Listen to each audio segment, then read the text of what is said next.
Yoo yaa harka fuunee hordoftoonni gurreetuuf jalatti argamtan hundumti keessan akkam jirtu nagaa keessanii anis nagaa koodha galata rabbii baga nagaa taatanii jecha warroonni mana kana faaraa taatan like subscribe gochuudhaan nafaana bu'aa jechuudha. Har'a immoo yeroo baay'eedhaaf irraa ture jechuudha. Naannoo torbee lama natti fakkaata wanta kana fayyadamuu irraa fagaadheen ture. Busy taanaanidha jechuudha. Akkuma argitan har'a kana qabadheen hin dhufee jechuudha. Warroonni wanta kana fayyadamtan jabaadha. Gidduutti ilaalina fayyadama. Warroonni fayyadamne immoo rifeensa keessaniif torbeetti takka wanta kana fayyadama. Wanta baay'ee fayyadamuu dandeessu. Yoo abukaadoo fi muuziin arganne taatan yoo muuzii abukaadoon fidachuu hin dandeessan taatanii killee fi urgoo kana walitti killee kana fuudhaa urgoo kana wajjin walitti makaatii maankaadhaan sochoosaati dibadhaa sa'aatii 2 ofirraa dhiqadhaa. Warroonni abukaadoo bitachuu dandeessan immoo warroonni muuzii bitachuu dandeessan immoo muuzii fi abukaadoo wantoota kana hunda isaa iddoo tokkotti maashiniitti daakaa dibadhaa. Obboloonni isiniif hin mijanne garuu akkuma isiniin jedhe warri isiniif hin mijanne akka dingataa maadaamiin keessa yoo gadi baate isinirraa kana fayyadamaa. Kana lamaan faayidaa guddaa qaba kuni lamaanis jechuudha. Egaa har'uma akka argaa jirtanii akkuma kana duraan fayyadamu urgoo tokkoo fi killee tokkoo fi muuzii tokko abukaadoo. Egaa muuziin kalariin isaa qayyarameera. Sababni isaa firiijii kaa'eenidha jechuudha. Baay'ee bishaatee jira firiijii kaa'eenidha. Firiijii gaafa kaa'an immoo kalarri kun ni gurraacha'a jechuudha. Kanaafidha malee muuziidha kuni jechuudha. Akkuma argaa jirtanii kunis immoo abukaadoodha jechuudha. Bushaateetudha garmalee jechuudha. Xiqqoo ishee bizii ta'een fayyadamaa hin jiru. Kanaafidha jechuudha. Dabalata immoo kanas na fayyadamaa jechuudha. Kana wanta kanatti makeen hin dibadha jechuudha.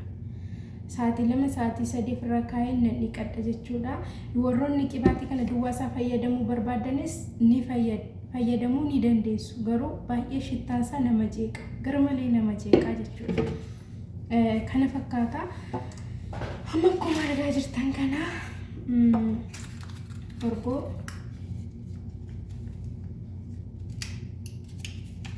akkuma argaa jirtan kana urgoo maashinii kanatti naqaa.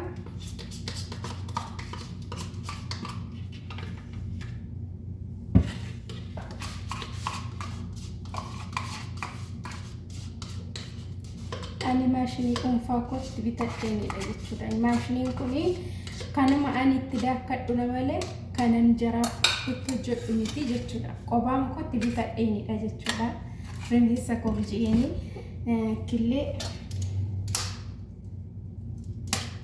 killee kana akkuma argaa jirtan kun immoo muuziidha. Muuziin garmalee bishaatee gurraacha eeraa firiijii eejaa taa'uufidha malee fayyaadha jechuudha. Waan babbadee isinitti hin fakkaatiin jechuu koodha.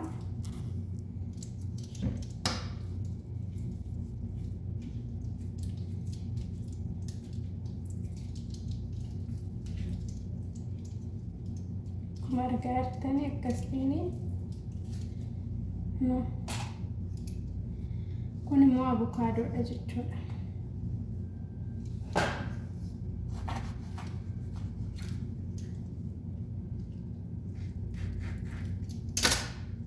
Abukaadoon koos baay'ee bishaatee jira.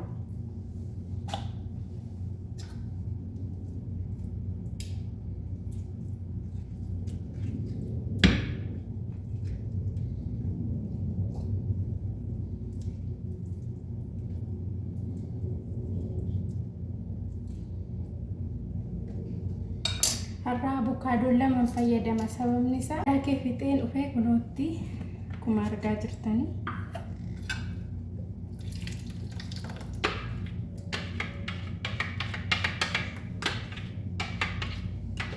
Akkuma argaa jirtan daakkadheen ka'ee jechuudha.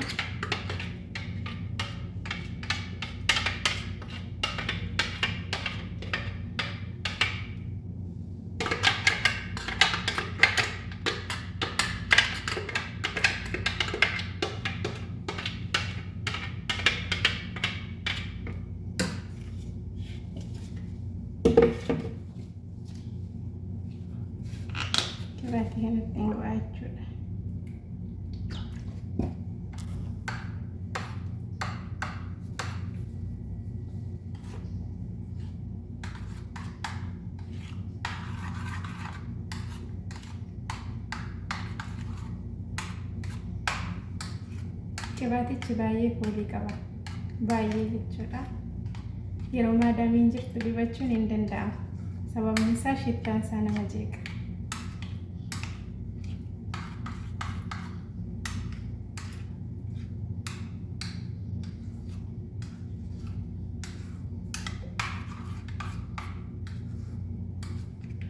Kana fakkaataa jechuudha. Rifeensi koo kun dura quxuxuriin isaa dhaamaa ture, amma immoo hiikee jechuudha. Akkuma koo amman hiike jechuudha. Akkuma argaa jirtan kana hin mushuudhellee jechuudha. Miknyaatuun amman hiike waan ta'eef kana fakkaata jechuudha. Akkuma argaa jirtan wayyaa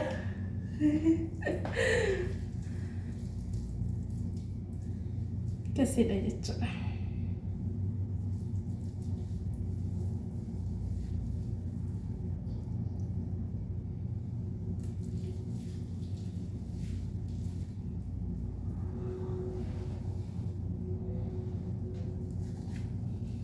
Ish, narra bu'e.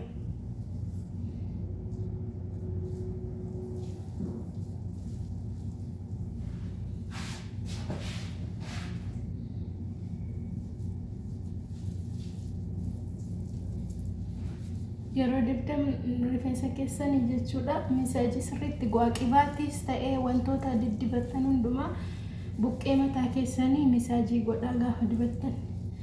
Daqiiqaa 20 daqiiqaa 15. Ani amma kaameeraa cufeen kaameeraa booddee sirriitti misaajiin godha jechuudha. Sirriitti hunda isaa dibee wal geessisee booddee sirriitti misaajii godha. Miknyaatu akka dhiigni koo socho'ee fudhatuuf jechuudha.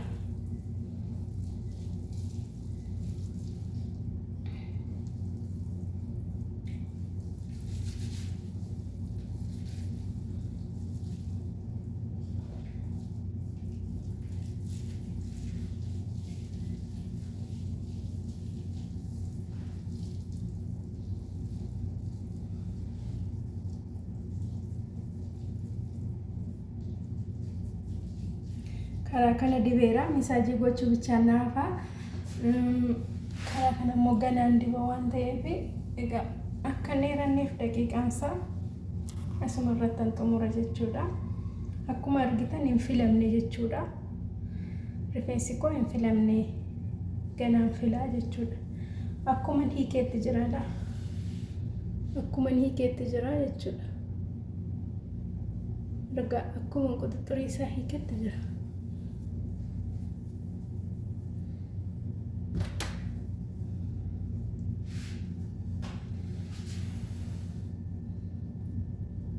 Malaaxaa ta'ee jira jechuudha. Ijaan shaashii hidhannuudha.